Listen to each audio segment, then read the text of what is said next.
오순절에 태동된 예루살렘 첫 교회가 숫자적으로 굉장히 빠른 속도로 부흥하게 됩니다. 오순절날 한 120명이 예루살렘 마가의 다락방에 모여서 예배를 드리게 됐는데, 그날 베드로의 설교 듣고 3,000명이 주님을 영접합니다. 그리고 세례받고 예루살렘 교회가 교인이 됩니다. 그래서 첫째 날 태동되면서 벌써 3,000명 넘어가는 큰 교회가 되고요.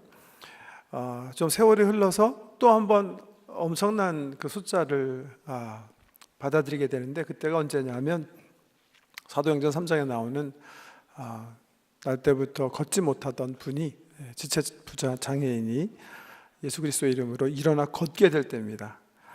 베드로와 요한이 여느 때처럼 유대인의 전통에 따라 오후 3시에 예루살렘 성전에 기도하러 가는데요, 보니까 성전 미문 뷰티풀 게이트에 지체 장애인이 한 분 앉아 계세요. 늘 보아왔던 분일 거예요.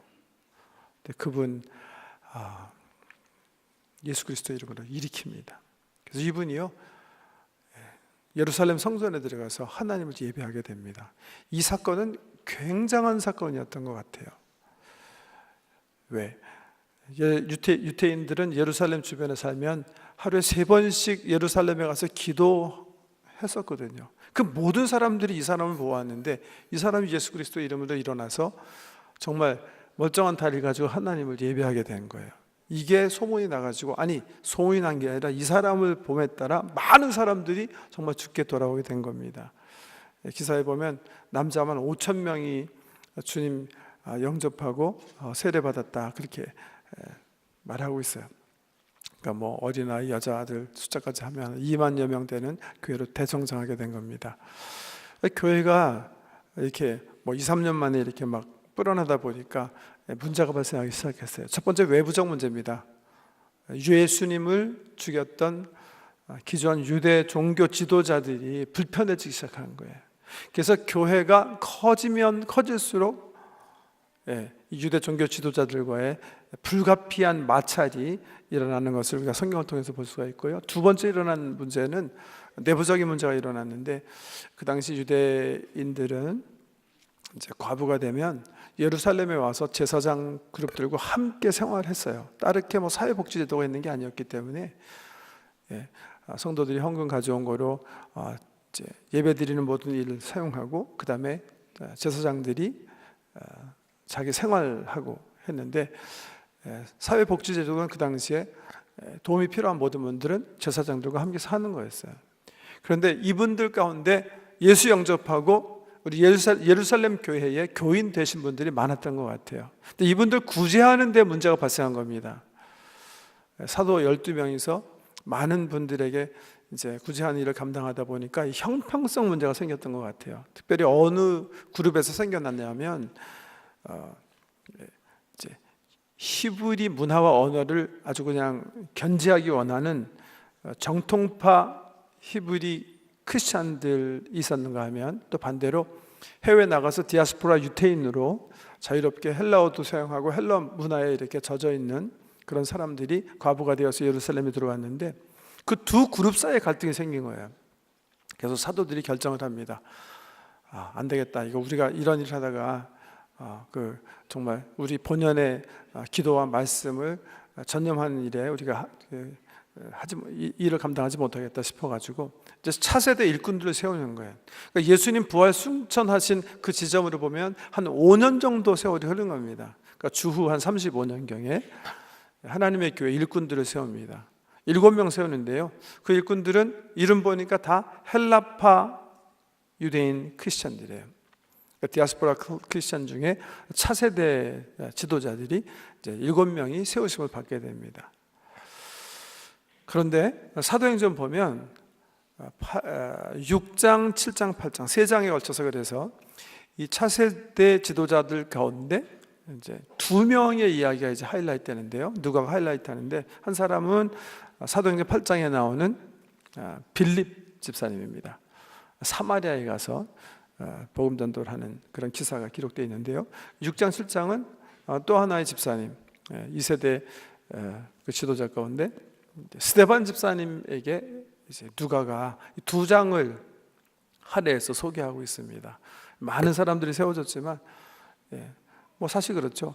우리 사도들도 12명 있었지만 두 분 사도가 굉장히 많은 일을 한 것 같고요. 7분 집사님 가운데 이 두 분이 다른 어떤 분보다도 신앙의 모범이 됐고 믿음 생활 잘했고, 또 그분들 통해서 많은 주의 일들이 진행되었기 때문에 이 두 사람이 소개된 것 같습니다. 오늘 본문의 주인공이 스데반입니다. 스데반. 오늘 특별히 우리 장로로 세우심을 받는 네 분도 임직식하는 귀한 날인데, 오늘 성령 강림 두 번째 주일이거든요.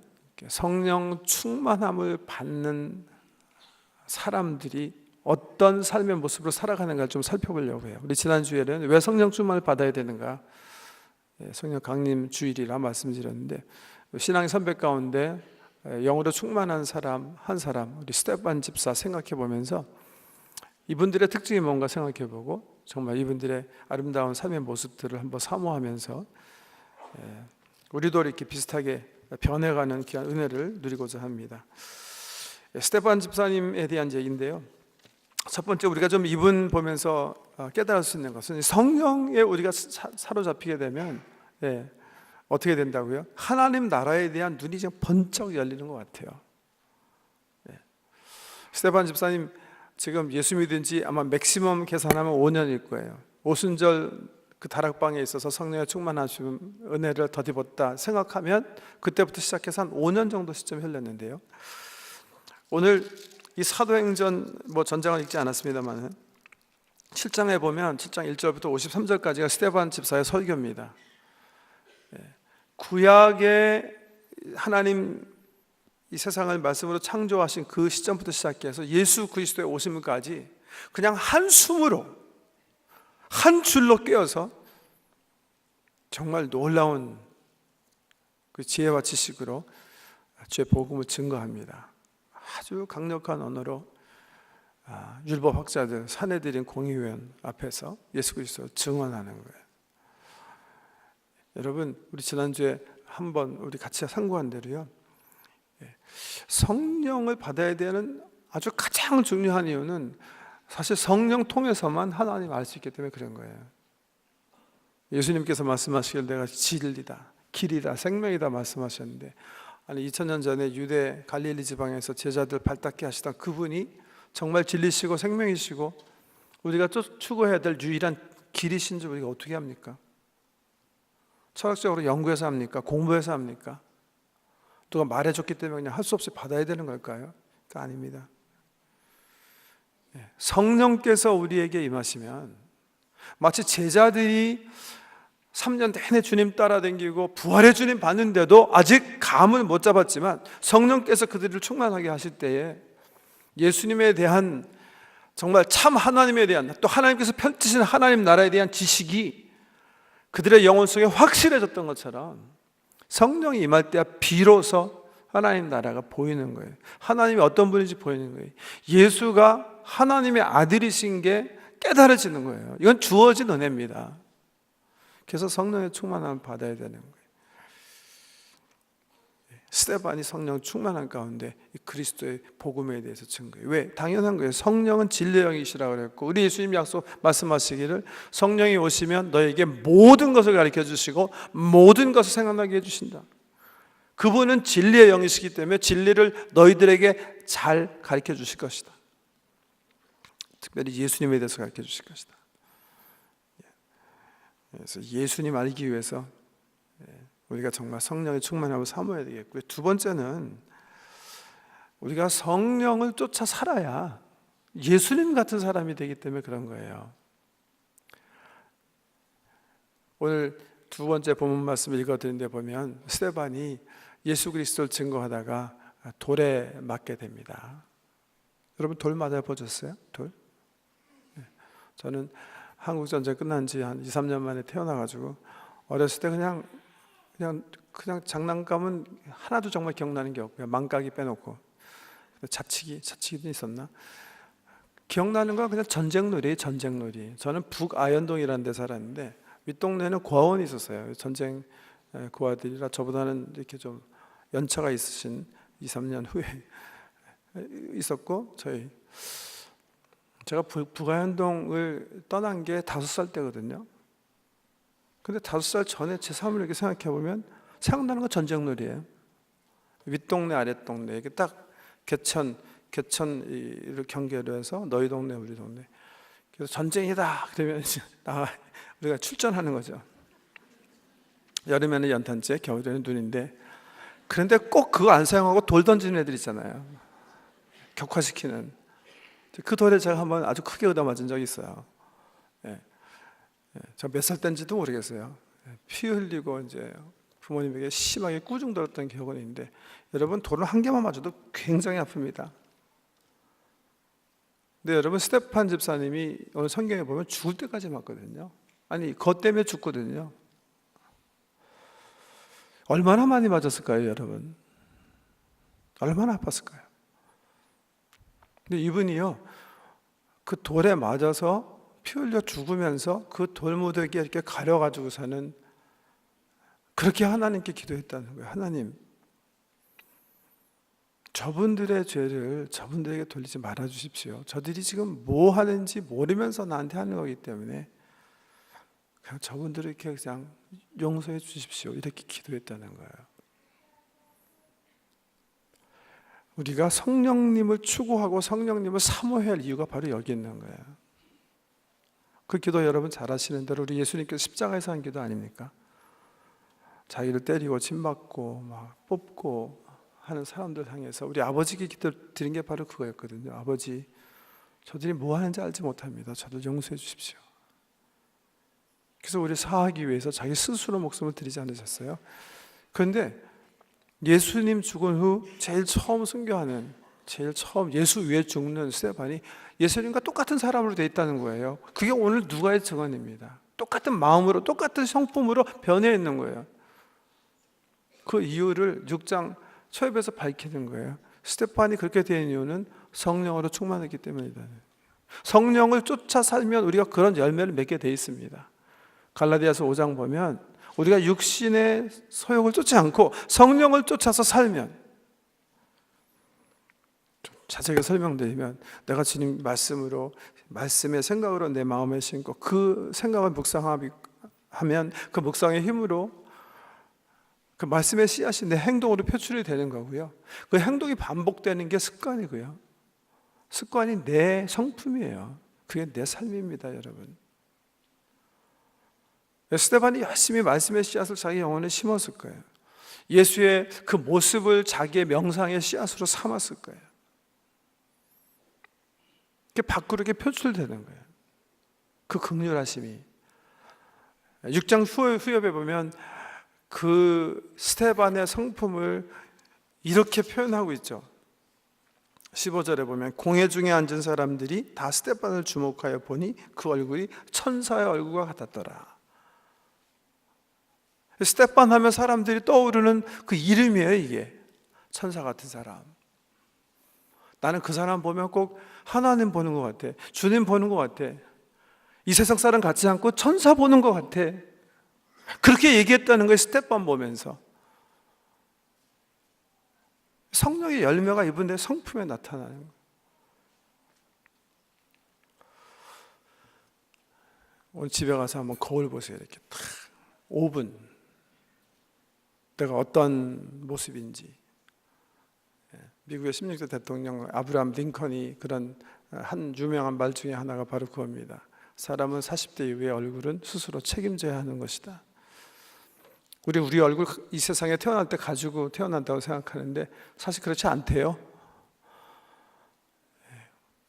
부모님들 또 그 환경 속에서 10대, 20대까지는 만들어진 얼굴이라고 본다면 20대 이후부터는 내가 내 삶을 내가 스스로 선택하면서 내 자유의지 가운데 내 얼굴을 만들어 나간답니다. 그래서 40대 이후부터는 내 얼굴은 내 삶이에요. 내 책임이라는 거예요. 내 책임. 한번 이렇게 자세히 들여다보세요. 내 얼굴 내가 어떻게 지금 만들어 왔나. 성경에 보면 전도서 7장에 그런 말씀 하시죠. 보배로운 이름이 값진 기름보다 낫다, 값비싼 기름보다 낫다, 이렇게 얘기하시면서 이름의 중요성 얘기하는데 마찬가지입니다. 이름, 얼굴 다 같은 의미예요. 여러분의 이름이 딱 거명되어졌을 때 그 이름과 딱 달라붙은 형상이 있을 거예요.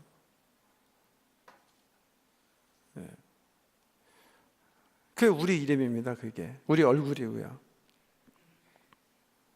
천사 같은 거예요. 그 이름이.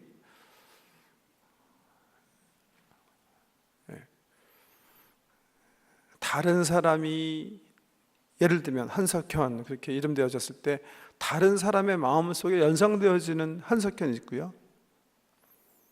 내가 내 이름을 불렀을 때 한석현 했을 때 내 마음 속에 내 마음 속에 그릴 수 있는 내 모습이 하나 있고요. 또 하나는 하나님께서 내 이름을 부를 때 하나님께 생각하시는 또 하나의 형상이 있을 거예요. 바울은 그렇게 고백하죠.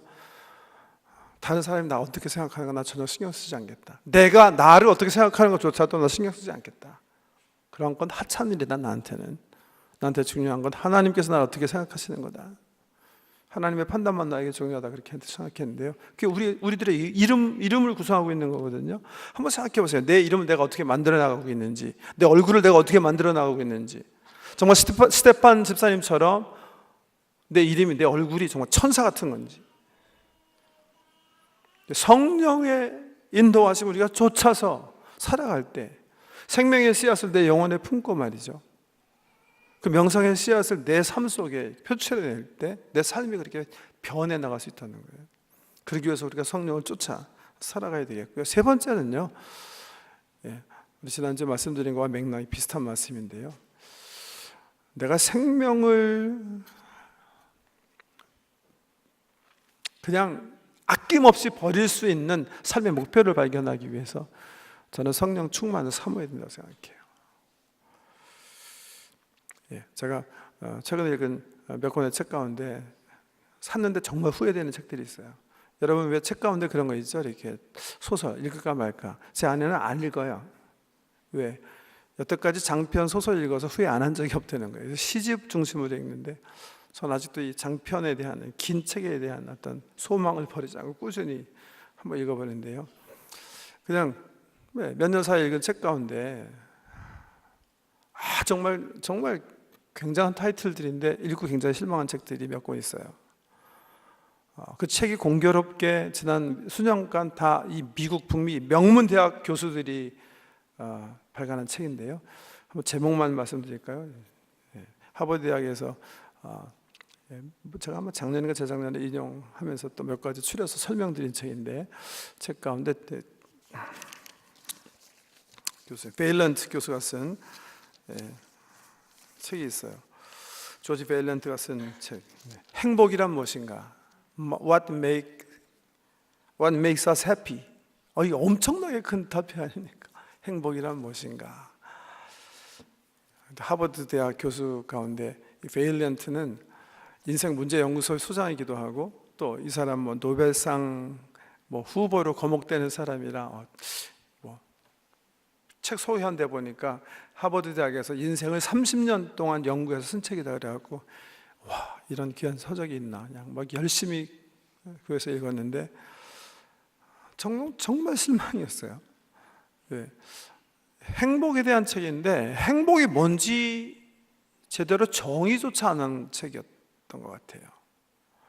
그 하버드 졸업생 가운데 30년 전부터 이 사람을 추려가지고 누가 좀 부유하게 살았다는 것보다 스스로 이렇게 만족하는 삶을 사는가? Are you happy? I'm happy.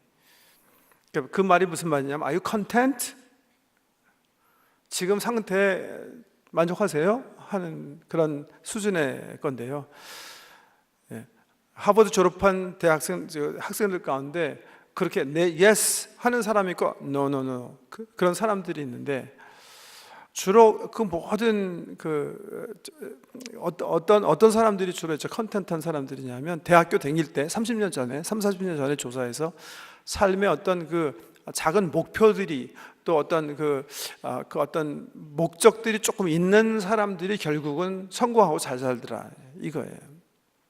저는 사실 이 책을 살 때 해피니스에 대한 어떤 21세기 최고 학문들이 얘기하는 어떤 행복에 대한, 마치 2500년 전에 아리스토텔레스가 행복론에 대해서 쓴 것처럼, 율리학에서 행복에 대해서 얘기했던 것처럼 뭔가 행복에 대해서 뭔가 얘기하나 보다 샀는데 굉장히 실망한 책이고요. 예. 또 하나의 책은 역시 또 하버드 대학에서 나온 건데 What is Justice예요. 정의란 무엇인가. 한국말로도 번역이 됐는데 두꺼운 책인데, 이 책은 제가 사실 평가할 자격은 없어요. 왜냐하면 3분의 1 읽다가 간두자 집어넣자 또 돈만 낭비했네. 제가 30년 전에 대학교에서 철학 공부할 때 하던 탁상 공론이랑 똑같구나, 하나도 변한 게 없구나, 한 앞에 읽다가 뒤에 결론 읽어보니까 읽을 가치가 없겠더라고요. 정의가 뭐냐 모르겠다는 거죠. 모르는데 왜 책 썼냐 이거죠. 모르면 그냥 처음부터 모른다고 읽고 쓰지 말지. 예.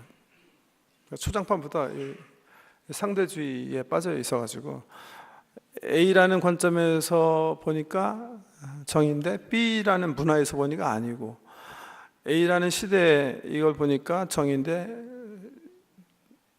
2000년 전 세계 시대에서 이거 보니까 또 정의가 아니고, 결국 모든 우리가 갖고 있는 선과 악에 대한 그 지식들은 이분들 얘기대로 historically conditioned, 그냥 그 시대 한 사람이 살고 있는 어떤 견해일 뿐이다.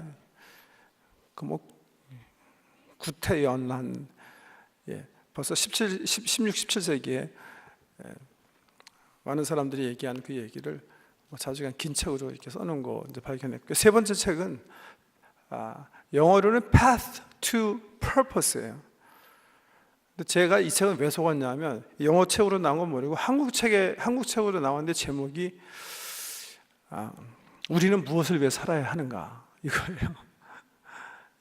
삶의 목적이 뭔가 하는 책이에요. 그래서 이 책은 스탠포드 대학의 데이먼 교수가 썼어요. 이 사람도 역시 노벨 수상 어쩌고저쩌고 이것도 수년간 이 사람은 청소년 문제를 연구하는 스탠포드 대학의 연구소 소장입니다. 써서 무슨 책 썼나 또 관심을 가지고 봤는데, 영어책 나중에 보니까 path to, 그러니까 목적으로 가는 길에 대한 거죠. 사실 목적에 대해 쓴 건 아니었어요. 근데 한국 제목이 이제 우리가 무엇을 위해 살아야 되는가, 그렇기 때문에 제가 더 관심을 가지고 이제 봤는데, 이 책 보니까 문제 제기는 정말 문제는 잘 보신 것 같아요. 우리 청소년들이, 또 21세기 주인공인 청년들이 대학 생활도 하고 대학 졸업도 하고 결혼도 하는데 도무지 삶의 방향성을 정하지 못하고 방황한다는 거예요. 대학교 가서 공부하다가 간두자, 내가 왜 하는지 모르기 때문에 간두고, 대학교 졸업한 친구들이 직장 생활 7년 10년 잘하다가 아니야 그리고 다 때려치고, 아니야 결혼을 행복해, 결혼 생활 열심히 하다가 또 한 5, 6년 되다가 아니야 집어쳐야 되겠어. 그러니까 자꾸만 브레이크 걸려갖고 넘어진다는 거예요. 지금 21세기 주인공들이 지금 그렇게 산다는 게 스탠포드 대학의 그냥 관찰입니다. 관찰. 왜 그런가? 이걸 조망하겠다는 책이에요. 그래서 내가 정말 또 훌륭한 책이구나 이렇게 봤어요. 문제는 잘 관찰하셨는데 뭐를 왜 살아야 되는지 정작 얘기하지 않는 거예요. 사실은 얘기할 수 없죠. 왜? 모르니까. 사실 모르니까. 모른다는 게 정답이었거든요. 제가 그 철학 공부하면서 20세기 그 실존주의 철학자들 참 정직하다 그렇게 생각한 이유가 바로 그거예요. 모르겠다. 그분들 아주 유식하게 얘기하죠. 왜냐하면 우리의 실존은, 우리의 존재는 본질에 앞서가기 때문에 안 된다. Existence precedes nature 이렇게 표현합니다. 우리에 대해서 우리 본질이 어떻게 생겼는지, 우리 과거 연구하고 우리 본질이 뭐로 구성되어 있는지 아무리 연구하더라도 내가 왜 지금 존재해야 되는지, 무엇을 위해서 존재해야 되는지 그거는 발견 못하겠다는 게 2500년 철학의 결론이거든요. 이 책 보니까 역시 또 그 결론이에요. 그러니까 말 못하니까 그냥 얼버무리는 거죠. 그냥 자꾸 마지막에 보니까 그냥 교육하시는 분들 또 부모님들에게 좋은 몇 마디 하는 책이었어요. 그러니까 저 사기당한 기분이었어요. 사실 속았구나, 이 비싼 책 또 날렸구나.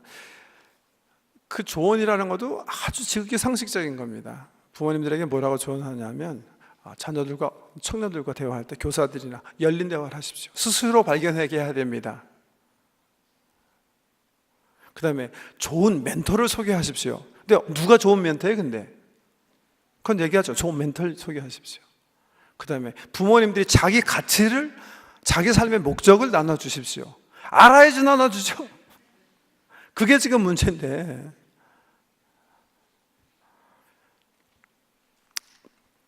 여러분 우리가 뭘 위해 살아야 됩니까? 우리 삶의 목적 어떻게 발견할 수 있어요? 이거 안 되는 겁니다 여러분. 왜냐하면 우리가 피조물이기 때문에 발견할 수 없는 거예요. 철학자들은 그렇게 얘기했죠. 성경은 그렇게 얘기하는 거예요. 예. 여기 볼펜의 본질을 캐셔가지고 잉크도 조사하시고 플라스틱도 조사하시고 여기 나무 아니죠 여기 들어간 재료 다 일일이 조사하시더라도 볼펜의 목적은 발견할 수 없어요. 세분하면 나누면 나눌수록 전혀 볼펜의 어떤 목적과 상관없는 게 돼요. 볼펜의 목적은 이 볼펜을 만든 이 성질의 구성 요소 속에 있을 수가 없는 거예요. 이 볼펜의 목적이 어디 있어요? 볼펜 디자인한 사람 속에 있는 거예요. 디자인한 사람 마음 속에 있는 거예요. 왜 이게 존재해야 되는지는 이 속에서 발견할 수 있는 게 아니에요. 이거 만든 사람 거예요. 여러분 우리가 인생을 살면서 우리를 만든 하나님을 발견하지 못하면 우리는 무엇을 위해서 존재하는지 알 수가 없을 수밖에 없는 거예요. 근데 성령님은 우리에게 다가오셔서 그 창조주 하나님을 우리에게 소개해 주는 겁니다. 그래서 성령 하나님 통해서 하나님 만난 사람은 어떻게 돼요? 삶의 목적을 파이널리 발견하는 거예요. 자기 생명을 던져도 아깝지 않는 그 삶의 목적을 발견하게 되는 거예요. 오늘 스데반의 사건은 바로 그런 사건이에요. 이 사건은 굉장히 교회사에서 굉장히 중요한 어떤 사건입니다. 왜? 이 예수님 위해서 생명을 드리는 첫 번째 사건이에요. 여러분 생명은 정말 귀한 겁니다. 이 신문 방송 이렇게 보면 매주 그냥 정말 쓸데없이 귀한 생명을 그냥 뭐 연애하다가 그냥 기분 나빠서 죽고 사업 실패해서 죽고, 생명은 그렇게 허망한데 버릴 수 있는 값싼 것이 아닙니다. 아주 중요한 거거든요. 죽을 수 있는 대상 가치를 잘 발견하실 수 있어야 되는데요. 사실 오늘 성경은 이상하리만큼 이 성경 이 죽음, 굉장히 젊은 사람의 죽음일 텐데 이거 프레이즈하는 거예요. 이렇게 죽어라, 이렇게 죽어라. 이거는 정말 값어치 있는 죽음이었다. 값어치 있게 산 것이었다. 스데반의 죽음은 해피 데스입니다. 돌 맞으면서도 I'm happy. 야, 내가 정말 잘 살다 가는구나. 짧지만 내가 정말 잘 선택했구나. I'm happy 하는 그런 죽음입니다. 이것을 가능하는 게 성령님이세요. 저는 그래서 우리 자녀애들, 제가 키우는 세 자녀 기도하면서도 늘 빼지 않고 기도하는 게 바로 그거예요. 청년 시절 저를 만나주신 우리 성령 하나님, 우리 아이들 만나주십시오. 그래서 이들로 하여금 살아계신 하나님 알게 하시고 부활의 주님 알게 하십시오. 그래야 자기 생명을 걸 수 있으니까, 자기가 왜 이 땅에 태어났는지 알게 될 터니까, 그 어디다가 자기 목숨을 드려야 되는지 알 수 있게 될 터이니까, 그 거룩한 삶의 목표를 위해서 우리 사랑하는 성도님들도 또 오늘 안수 받으시는, 또 장로로 세우심 받는 우리 김 장로님, 우리 모두가 성령의 은혜로 충만하시기를 다시 오실 예수님의 이름으로 축복합니다. 기도하십시다. 존귀하신 아버지 하나님, 성령 강림 두 번째 주일 맞이해서 우리 신앙의 선배 가운데 지혜와 성령으로 충만한 스데반에 대해서 같이 생각해 보았습니다. 그분이 예수님 닮았던 것처럼 우리도 그분처럼 예수님 닮는 그런 사람 되기 원합니다. 하나님을 아는 지식으로 정말 물이 바다 덮음같이 우리의 영혼이 하나님 아는 지식으로 가득가득 충만하게 채워지는 은총을 성령님을 통해서 누리게 도와주시옵소서. 성령님 통해서 우리가 변화받게 하셔서 우리의 이름이, 우리의 얼굴이 예수님처럼, 스테판처럼, 천사처럼 변하는 귀한 영광을 누리게 해 주시옵소서. 꿈같은 세상 잠시 살지만 주님 앞에 깨어 서게 될 때 우리 삶 속에 나타난 주의 형상으로 다윗처럼 만족하는 귀한 복을 누리게 해 주시옵소서. 무엇보다도 이 짧은 생에 우리가 무엇을 위해서 생명을 걸어야 될지 깨닫는 성령의 비전이 우리 가운데 쥐어지는 귀한 축복을 누리게 해 주시옵소서. 오늘 특별히 네 분 당회 귀한 아버지 일꾼으로 세우심을 받습니다. 성령 충만케 하시고 주님 이루신 귀한 뜻을 꼭 이뤄나가는 하나님 나라의 거룩한 일꾼들 되게 하여 주시옵소서. 예수님 이름으로 기도드립니다.